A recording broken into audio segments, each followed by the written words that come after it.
State whether the following statements are true or false. First is focus of marketing activities is on facilitating exchange of goods from producers to consumers or users. वो कह रहा है जो marketing का focus है वो किस पे है? Main exchange of goods from producers to consumers. बताइए क्या है focus of marketing activities?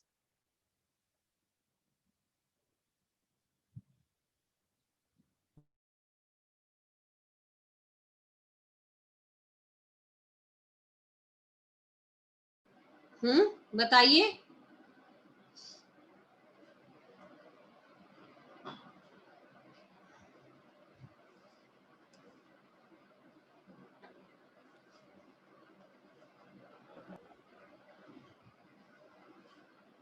Rishabh.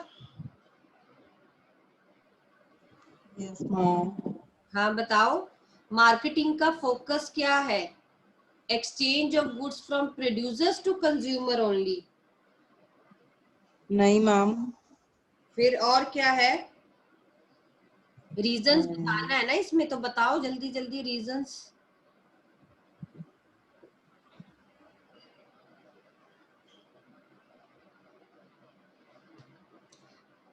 कि मार्केट का जो मेन फोकस है वो एक्सचेंज पे ही नहीं रहता, वो कस्टमर सेटिस्फैक्शन पे भी रहता है. ठीक है ना? समझ आई कि जो मार्केट का फोकस है वो सिर्फ कस्टमर्स पे ही नहीं रहता, वो कस्टमर सेटिस्फैक्शन पे भी रहता है. तो ये फॉल्स है. सेकंड आ जाएगा in modern day marketing the term market refers to a place where buyers and sellers meets for exchange of goods and false ma'am. जो मॉडर्न डे मार्केटिंग है उसका मीनिंग क्या है? set of actual and potential buyers of product or services. Customer satisfaction. ये तो कहीं बोला ही नहीं इस लाइन में, तो यानी कि ये क्या हुआ? It is false. तो ये भी फॉल्स है. Clear? Next. Yes ma'am. Marketing is same as shopping for goods and services. Marketing is same as shopping of goods and services. False है true? False लग रहा है. Yes. फॉल्स है. False है मैम. क्योंकि मार्केटिंग सिर्फ shopping करना ही नहीं है, फिर वही सारी डेफिनेशन आ जाएगी जो मार्केटिंग की हमने की हुई है. ठीक है ना?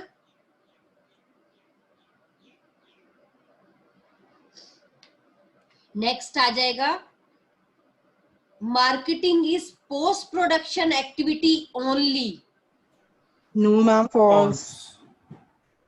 मार्केटिंग जो है वो प्रोडक्शन स्टार्ट होने से पहले शुरू हो जाती है, स्टार्ट हो जाती है और खत्म कब होती है? आफ्टर सेल्स सर्विसेज तक. तो हम कह सकते हैं कि ये सिर्फ पोस्ट प्रोडक्शन एक्टिविटी ही नहीं है, ये दोनों तरफ से है. तो ये भी फॉल्स है. नेक्स्ट आ जाता है marketing is equally relevant to non profit organisations. True ma'am. Jyoti बताओ जरा. Jyoti, marketing is equally relevant to non-profit organization.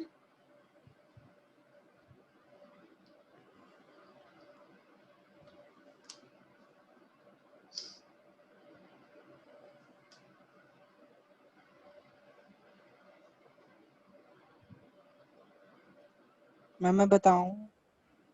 हाँ बताओ. यस. मैम ट्रू है. ट्रू है.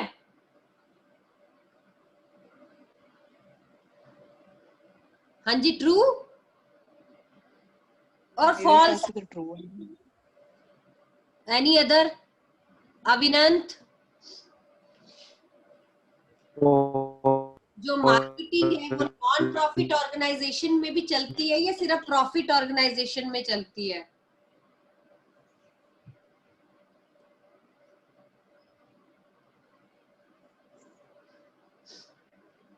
मार्केटिंग जो है वो प्रॉफिट ऑर्गेनाइजेशन में ही चलती है, ठीक है ना। जहां नॉन प्रॉफिट ऑर्गेनाइजेशन होता है वहां सोशल सर्विस होती है, ठीक है ना। जब सोशल सर्विस होती है तो वहां हम कह सकते हैं पूरी तरह मार्केटिंग नहीं हो सकती। Clear? Next, the terms needs and wants are used interchangeably in the marketing literature.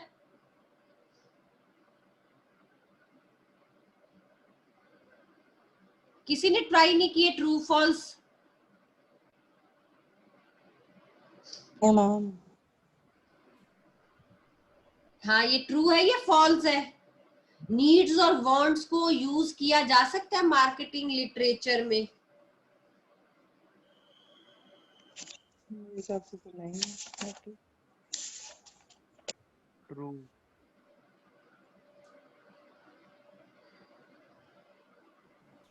सत्य फॉल्स। बता। फॉल्स है मैम। क्यों फॉल्स क्यों है?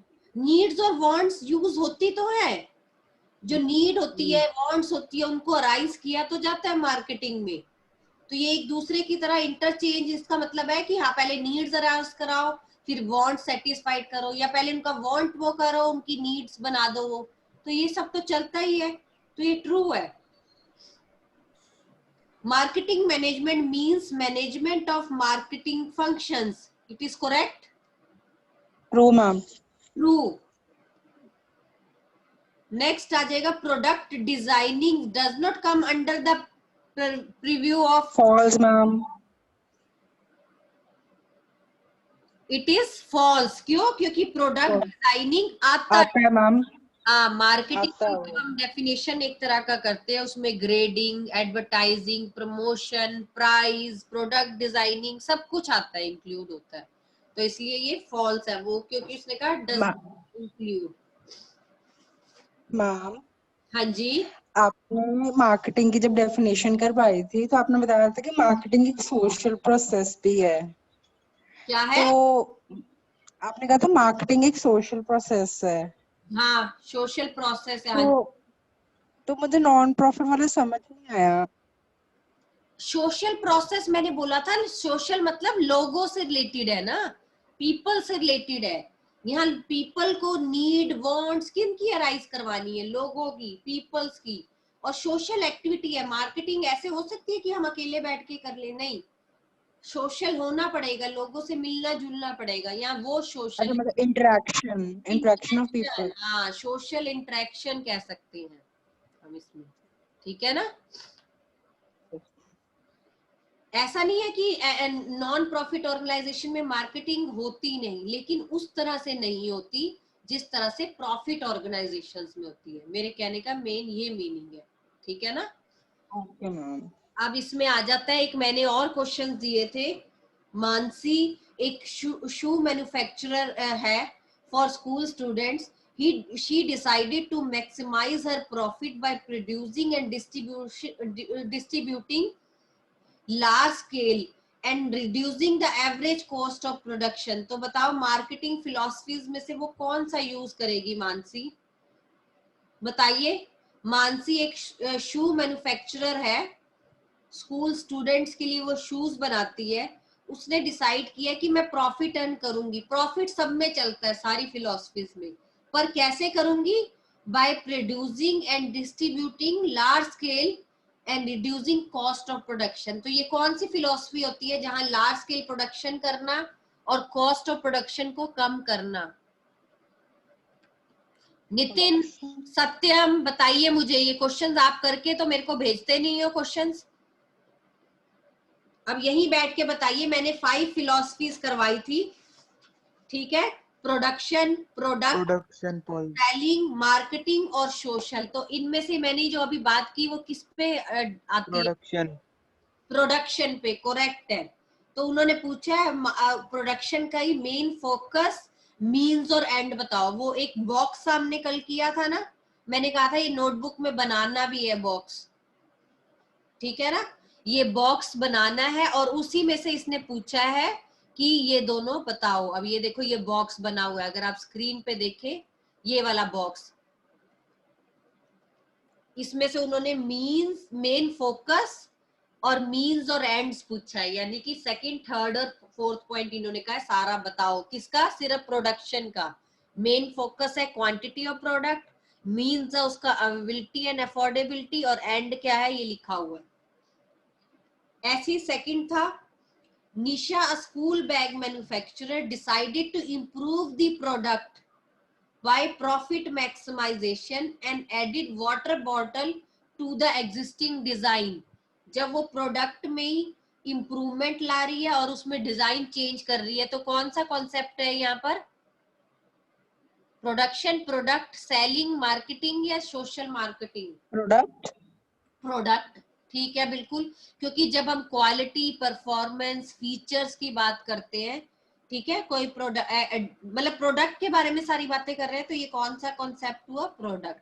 तो आपको प्रोडक्ट तो पता चल जाएगा, फिर वो पूछा है उन्होंने मेन, फोकस, मीन्स और एंड बताओ। वो आपको ये लर्न होंगे तो आप फटाफट बता दोगे कि मेन फोकस क्या है प्रोडक्ट वाले का, फीचर्स पे ध्यान देना, उसका मीन क्या है प्रोडक्ट की इंप्रूवमेंट करना, और एंड क्या निकलेगा? क्वालिटी, प्रॉफिट अर्न करना।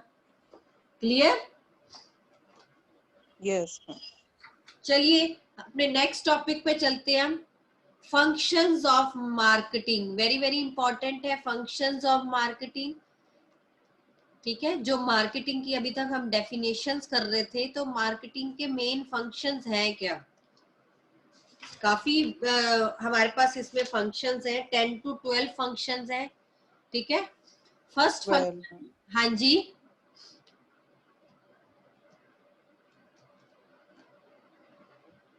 हाँ जी बोलो, किसने बीच में बोल रहा था कोई? नहीं मैम, हो गया क्लियर। चलिए फर्स्ट आ गया, gathering and analysis of market information. क्या मीनिंग है इसका कि मार्केटिंग का फर्स्ट मेन फंक्शन क्या है? देखो ये लाइन वाइज चलेंगे सारे फंक्शंस। अगर मान लो मैंने नया प्रोडक्ट लॉन्च करना है, ठीक है, मैंने शूज करने हैं या बॉटल, जैसे अभी हम पढ़ रहे थे एग्जांपल एज अ शूज ले लेते हैं, हमने स्कूल चिल्ड्रंस के लिए शूज लॉन्च करने हैं, तो मेरा पहला फंक्शन क्या होगा? ये तो नहीं है मैं सीधा ही बनाना स्टार्ट कर दूंगी, नहीं। क्यों? क्योंकि मुझे पता है ऑलरेडी मार्केट में काफी तरह की वेराइटीज के, काफी ब्रांड के शूज अवेलेबल है। तो क्या मुझे करना पड़ेगा उसके लिए? सबसे पहला है मुझे गैदरिंग एंड एनालिसिस करना पड़ेगा, एनालाइज करनी पड़ेगी market information. Means main focus होगा कि मैं स्टडी करूं कि मार्केट में क्या चल रहा है, क्या इंफॉर्मेशन मैं गैदर कर सकती हूँ अबाउट माय प्रोडक्ट। ठीक है ना? मींस सेटिस्फाइड करना है मैंने नीड्स एंड वांट्स ऑफ अपने कस्टमर्स की। उस टारगेट को अचीव करने के लिए मुझे जो इंफॉर्मेशन गैदर करनी है वो क्यों करनी है? ताकि मेरा जो प्रोडक्ट हो वो दूसरों से डिफरेंट हो। नहीं तो फिर मेरा और दूसरों के प्रोडक्ट में क्या डिफरेंस रहेगा? मुझे अपने प्रोडक्ट की स्ट्रेंथ और वीकनेसेस जाननी है, ताकि मैं ऐसा प्रोडक्ट लॉन्च करूं कि मैं बता सकूं कि मेरे प्रोडक्ट में क्या खास है, क्या स्ट्रेंथ है मेरे प्रोडक्ट की। ठीक है ना? फर्स्ट आ जाएगा जो अपॉर्चुनिटीज है और जो थ्रेट्स है बिजनेस एनवायरनमेंट की, मैं उसको आइडेंटिफाई करूं। कभी भी आप बिजनेस जब स्टार्ट करते हैं तो एक बार जरूर मार्केट को एनालाइज करते हैं कि आपने किस चीज का प्रोडक्ट बनाना है और किस चीज को सेल करना है। एक होता है कि आपका इंटरेस्ट क्या है, दूसरा होता है कि आपको लग रहा है आजकल चल क्या रहा है। आज की डेट में अगर हम हेल्थ से रिलेटेड कुछ प्रोडक्ट्स बनाए, इम्यूनिटी से रिलेटेड प्रोडक्ट्स बनाए, तो देखना फटाफट सेल होंगे। जो आज का कोरोना वायरस का लेटेस्ट चल रहा है, ऑर्गेनिक प्रोडक्ट्स बनाए तो देखना फटाफट सेल होगी। तो मेन फोकस क्या है? हमें मार्केट को स्टडी करना है, एनालाइज करना है। जो अपॉर्चुनिटीज और थ्रेट्स हैं, जैसे हमने बिजनेस एनवायरनमेंट के चैप्टर में भी स्टडी किया था, कि वो हमें एनालाइज करना है कि क्या चल रहा है। ऐसा तो नहीं है मान लो मैंने सोचा है कुछ ऐसा बिजनेस स्टार्ट करूं, उसके लिए मुझे कुछ चाइना से प्रोडक्ट्स मंगवाने पड़ेंगे या पाकिस्तान से, तो फिर मुझे देखना पड़ेगा थोड़ा सा कि वहां तो मुश्किल हो जाएगा अब इस समय मंगवाना, तो बाहर से तो कुछ आ नहीं सकता, तो मुझे कुछ अपना ही बनाना है, कुछ अपना ही प्रोड्यूस करवाना है। तो मैंने डिसाइड करना है कि मेरी स्ट्रेंथ और वीकनेसेस क्या है। तो वो जब मैं मार्केट में स्टडी करती हूँ, सेवरल प्लेसेस पे जाती हूँ, सेवरल ऑर्गेनाइजेशन को स्टडी करती हूँ, सारी चीजों को स्कैन करती हूँ, फिर अपने स्ट्रेंथ और वीकनेसेस को देखती हूँ, तो मैं केयरफुली जो है मार्केट को एनालाइज कर लेती हूँ। और मार्केट को एनालाइज करने के लिए मुझे काफी चीजों को ध्यान में रखना पड़ेगा, काफी स्टोरीज, काफी व्यूज, कस्टमर्स की ओपिनियंस को लेना पड़ेगा, क्योंकि हम मान कर चलते हैं कि कस्टमर को क्या चाहिए उनसे ही जानो, ठीक है ना। जो आज की डेट में, जैसे मैंने पहले भी कई बार एग्जांपल लिया, एयर प्योरीफायर का आजकल चल पड़े हैं इंस्ट्रूमेंट्स जो हमारी एयर को प्योरीफाई करते हैं। पीछे जैसे कितना पॉल्यूशन हो गया था, एयर पॉल्यूशन दिल्ली में, तो वहां काफी ये चीजें सेल हुई। तो कैसे नई नई चीजें हम पहले ही प्रोड्यूस करना शुरू कर देते हैं, क्यों? क्योंकि मुझे हमें पता चल जाता है आने वाले टाइम में इनकी जरूरत पड़ने वाली है। तो एक अच्छा बिजनेसमैन वही है जो फ्यूचर में जो होने वाला है उसको पहले से ही उसके बारे में इंफॉर्मेशन गैदर कर ले और फिर स्टार्ट करे अपना बिजनेस। ठीक है, फर्स्ट पॉइंट आ जाएगा गैदरिंग एंड एनालाइज करना मार्केट की इंफॉर्मेशन को। इसमें दो बातें जरूर एक्सप्लेन करनी है कि जो बिजनेसमैन है वो अवेयर हो कि क्या क्या थ्रेट्स आ सकते हैं बिजनेस एनवायरनमेंट में, और दूसरा डिसाइड करे अपनी स्ट्रेंथ और वीकनेसेस को, ठीक है, कि मैं क्या कर सकता हूँ और मैं क्या क्या मतलब मेरी वीकनेस हो सकती है। सेकंड आ जाएगा मार्केटिंग प्लानिंग। जब आप अपने इंफॉर्मेशन गैदर कर लेते हो तो अब आप प्लान बनाते हो। हमने तो पैसे ही बिजनेस में पढ़ा है, स्टार्ट ही प्लानिंग से होता है। सबसे पहले आप प्लान करते हो हर चीज, ठीक है। तो जो मार्केटेटर है या मार्केटेटर की बात करेंगे, जो मार्केटेटर है वो एक प्लान को डेवलप करेगा, एक एप्रोप्रिएट प्लान को बनाएगा, सो दैट जो उसके बिजनेस की जो उसने ऑब्जेक्टिव सोचे हुए हैं वो अचीव हो सके। तो मार्केटिंग जो प्लान होगा वो एक स्ट्रेटजी के साथ बना होगा, ठीक है ना, कि मुझे मार्केट में कितना शेयर रखना है, मेरे प्रमोशन के प्रोग्राम्स कैसे होंगे, मैं कैसे अपनी प्रोडक्शन की जो कैपेसिटी है उसको इंक्रीज करेंगे, कैसे हम डिमांड को फुलफिल करेंगे। तो ऐसे काफी सारे उसके प्लान्स होते हैं। जैसे कि इसमें हमें एग्जांपल भी दिया हुआ है, अगर आप स्क्रीन पे देखें, एक मार्केटेटर है कलर टीवी का, 10% of the current market share in the country. उसे पता है कि जो 10% मार्केट में शेयर चल रहा है वो करंट इसका कलर टीवी का चल रहा है। तो अब वो चाहता है कि 20% हो जाए नेक्स्ट 3 इयर्स में। तो कहीं ना कहीं वो स्पेसिफाई करेगा अपने प्लान्स में कि मुझे क्या क्या आगे स्टेप्स उठाने हैं, कैसे मुझे प्रोडक्शन इंक्रीज करनी है, कैसे मुझे प्रमोशन करनी है प्रोडक्ट्स की, कैसे मुझे प्रोग्राम्स बनाने हैं ताकि मैं जो स्पेसिफिक अपना जो भी प्लान है उसको अचीव कर सकूं। तो कहीं ना कहीं हम कह सकते हैं प्लानिंग होनी बहुत जरूरी है। प्लानिंग किस लिए? ताकि जो ऑब्जेक्टिव है ऑर्गेनाइजेशन का वो अचीव हो सके, ठीक है। अब मार्केट इंफॉर्मेशन गैदर कर ली, प्लान पूरा तैयार है, उसके बाद क्या होगा? प्रोडक्ट की डिजाइनिंग एंड डेवलपमेंट होगी। प्रोडक्ट की डिजाइनिंग की अगर हम बात करें, प्रोडक्ट डिजाइनिंग और डेवलपमेंट एक बहुत ही इंपॉर्टेंट फंक्शन है मार्केटिंग की एक्टिविटी में। अगर एक गुड डिजाइन होगा तो वो आपकी क्वालिटी ऑफ द जो प्रोडक्ट है उसको इम्प्रूव करेगा, उसे अट्रैक्टिव बनाएगा और कंपटीशन भी देगा। जो मार्केट चल रही है उसमें कंपटीशन भी देगा। देखो, जो भी कोई प्रोडक्ट होता है उसकी शेप हो गई, उसका साइज हो गया, उसकी पैकिंग होगी, वो बड़ा इफेक्ट डालती है। आप कभी भी देखो, अगर मैंने चिल्ड्रंस के लिए प्रोडक्ट बनाना है तो मैं बड़ा कलरफुल सा बनाऊंगी, बच्चे अट्रैक्ट होंगे। मैं उसपे हो सकता है वो जो बच्चों के कार्टून्स कैरेक्टर्स आते हैं मैं उनकी पिक्चर्स लगा दूं, तो बच्चे देखना जिद करेंगे मार्केट में जाते कि हमें ये चीज लेनी है।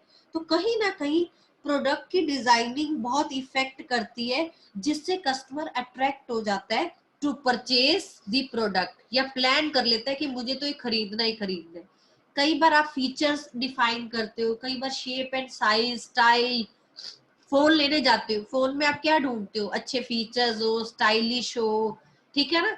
ऐसी मोटर बाइक है, तो कहीं ना कहीं प्रोडक्ट की डिजाइनिंग और उसकी डेवलपमेंट अगर अट्रैक्टिव होगी, कलरफुल होगी, तो कहीं ना कहीं जो एक अच्छा डिजाइन होगा वो कहीं ना कहीं अट्रैक्ट करेगा आपके कस्टमर्स को उसको परचेज करने के लिए।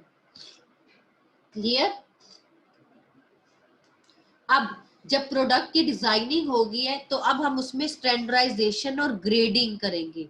स्टैंडर्डाइजेशन क्या होता है? स्टैंडर्डाइजेशन होता है जब आप कोई प्रोडक्ट्स बनाते हो तो उसमें स्पेसिफिकेशन देना, और ग्रेडिंग होता है उसको डिफरेंट ग्रुप्स ऑफ क्लासेस में डिवाइड कर देना। जैसे ग्रेडिंग का तो बड़ा अच्छा एग्जांपल है, जैसे वीट है, राइस है, ऑरेंजेस है, ग्रेड्स होते हैं। मीन्स राइस आपको 10 रुपीज केजी भी मिल जाएंगे, 20 भी मिल जाएंगे, 50 भी मिल जाएंगे, 250 भी किलो मिल जाएंगे। क्यों? क्योंकि अलग अलग ग्रेडिंग कर दी। ग्रेडिंग क्या है? प्रोसेस है of classification of products into different groups. किस बेसिस पे? On the basis of quality and size. जब क्वालिटी और साइज के बेसिस पे आप ग्रेडिंग करते हो, आप एप्पल्स लेने जाओ आपको 80 और 90 भी मिल जाएंगे आज मार्केट में, और 250 के भी मिल जाएंगे। क्यों इतना फर्क है? कहने को तो एप्पल है लेकिन ग्रेडिंग है। ग्रेडिंग उसकी क्वालिटी पे डिपेंड करती है, फिर उसके प्राइसेस पे डिपेंड करती है। ऐसी जो स्टैंडर्ड्स होते हैं, स्टैंडर्डाइजेशन इंश्योर करता है एक pre determined standards of quality, क्योंकि हम क्वालिटी प्रोडक्ट्स लेना पसंद करते हैं, पर्टिकुलर प्राइस में लेना पसंद करते हैं। तो स्टैंडर्डाइजेशन जो है एक यूनिफॉर्मिटी और कंसिस्टेंसी देता है हमारे प्रोडक्ट को, ताकि कोई भी उसको टेस्ट करवा ले, इवेल्युएट कर ले प्रोडक्ट को, तो कस्टमर में कॉन्फिडेंस भी क्रिएट करता है। ठीक है ना? टेस्टिंग, इंस्पेक्शन या इवेल्युएशन जो होती है वो सब स्टैंडर्डाइजेशन में होती है। अब आपने लेना है आईएसआई मार्क के, मैंने बताया था अभी पिछले चैप्टर में, इलेक्ट्रिकल गुड्स खरीदते वक्त आप आईएसआई मार्क देखते हैं। क्यों देखते हैं? क्यों? क्योंकि एक स्टैंडर्ड फिक्स है उसकी क्वालिटी का, हमें पता है ये टेस्ट हुआ है, आईएसआई मार्क लगा हुआ है, तो ये टेस्ट होके आया हुआ है। ऐसे ही हमने ज्वेलरी का भी देखा था, फूड प्रोडक्ट्स पे भी देखा था, मार्क लगा हुआ था, एग्रीकल्चर प्रोडक्ट्स पे भी देखा था। तो वो क्या होता है? वो क्वालिटी मार्क होता है कि ये चेक होके आए हुए हैं, तो ये स्टैंडर्ड्स प्रोडक्ट्स हैं। क्लियर है? स्टैंडर्डाइजेशन एंड ग्रेडिंग में, ग्रेडिंग होती है particularly for the food products के लिए होती है, ये याद रखना है। ग्रेडिंग हमेशा फूड प्रोडक्ट्स के लिए होती है ज्यादातर। ठीक है? डिफरेंट क्लासेस ऑफ ग्रुप्स के लिए होती है, जहां हम साइज और क्वालिटी देख के डिपेंड करता है कि क्या है, अकॉर्डिंग टू दैट प्राइजेस जो है वो फिक्स किए जाते हैं। नेक्स्ट आ जाता है fifth point, packaging and labelling. अब जब आपने ग्रेड्स बना दिए, स्टैंडर्ड्स फिक्स कर दिए, नेक्स्ट स्टेप आ जाता है पैकेजिंग करना। पैकेजिंग तो आपको पता ही है, इतनी अट्रैक्टिव अगर आपकी पैकेजिंग होगी तो देखना कैसे कस्टमर आपके प्रोडक्ट की तरफ आएगा। तो पैकेजिंग क्या कहते हैं? Designing the package for the products and labeling refers to the designing the label to the put on the package। आपने देखा है ना, पैकेज पे लेबलिंग भी हो रखी होती है। लेबलिंग क्या बोलते हैं हम? जो कुछ लिखा होता है। मींस क्या क्या लिखा होता है लेबलिंग में? Name of the company, manufacturing date, expiry date लिखी होती है ना, ये सब चीजें। हाउ टू यूज, इसमें क्या कंटेंट्स है। तो लेबलिंग जो होती है वो पैकेजिंग के ऊपर की जाती है। तो जब भी आप लेबलिंग करते हैं तो जितनी भी इंपॉर्टेंट इंफॉर्मेशन होती है अबाउट दी प्रोडक्ट वो आपको देनी पड़ती है। और पैकेजिंग को हम कह सकते हैं ये हमारे प्रोडक्ट की इमेज बनाता है। ठीक है ना? प्रोडक्ट को अगर इमेज बनानी है एक अच्छी, प्रोडक्ट को अट्रैक्टिव बनाना बहुत जरूरी है। आज की डेट में जिन प्रोडक्ट की पैकेजिंग बहुत अच्छी होती है, इजी टू हैंडल होते हैं, वो सारे प्रोडक्ट्स इजीली सेल हो जाते हैं। ठीक है ना? कई बार तो हम देखते हैं 1 2 3 पैकेज हो रखा होता है। जैसे कि अगर हम टूथपेस्ट की बात करें, टूथपेस्ट में सबसे पहले एक आपने देखा हुआ है ना, एक जिसमें टूथपेस्ट पैक होती है, पहले वो पैकिंग होती है, फिर उसके बाद एक बॉक्स में पैकिंग होती है, फिर हो सकता है एक बड़े बड़े बॉक्सेस में पैक होके आता है। तो 2 3 टाइप्स की पैकेजिंग होती है। तो पैकेजिंग क्या करता है? हेल्प करता है प्रोटेक्शन ऑफ द प्रोडक्ट। और समटाइम्स ये प्रमोशनल टूल की तरह भी यूज करता है। अगर अच्छी पैकेजिंग नहीं होगी तो प्रोडक्ट हमारा खराब हो जाएगा। जैसे अंकल चिप्स के वेफर्स हैं, शैम्पूज हैं, ठीक है, टूथपेस्ट है, उनकी पैकेजिंग बहुत इंपॉर्टेंट रोल करती है। वो एक प्रोडक्ट को एक तरह की प्रोटेक्शन तो देती है, प्लस साथ में एज अ प्रमोशनल टूल करती है। प्रमोशनल टूल मींस आप इसको इजीली सेल कर पाते हो। अगर अच्छी पैकेजिंग है तो आप उसको दिखा सकते हो और उसको सेल करने में हेल्प करती है आपकी। नेक्स्ट आ जाएगा ब्रांडिंग। ब्रांडिंग क्या होता है, ये भी बहुत इंपॉर्टेंट डिसीजंस है मार्केटिंग में। ब्रांड नेम हो जाता है हमारा एक पर्टिकुलर नेम दे देना, helps in creating the product differentiation. एक प्रोडक्ट को आपने दूसरे प्रोडक्ट से डिफरेंशिएशन करना है तो आप उसको क्या दे देते हो, ब्रांड नेम दे देते हो। वंस द कंपनी डिसाइड कि उसने कौन सा प्रोडक्ट बनाना है, ठीक है, दो तरह के प्रोडक्ट होते हैं, हम कह सकते हैं जेनरिक नेम भी दे सकते हो एक तरह के आप उसको, या ब्रांड नेम दे सकते हो। जैसे टी शर्ट्स है, सिंपल टी शर्ट्स भी सेल होती है, लेकिन कंपनी की टी शर्ट्स भी सेल होती है। मान लो मैंने कह दिया ये नाइकी की है टी शर्ट, ठीक है, पोलो की है, तो हमने ये अलग से इनको नेम्स दे दिए। ऐसी पेन है, सिंपल पेन भी है, लेकिन जब हम ब्रांड्स की बात करते हैं, रोटोमैक पेन है, रेनॉल्ड्स के पेन है, ठीक है, और भी काफी वैरायटी के हमारे पास हाईटेक पॉइंट के पेन हैं।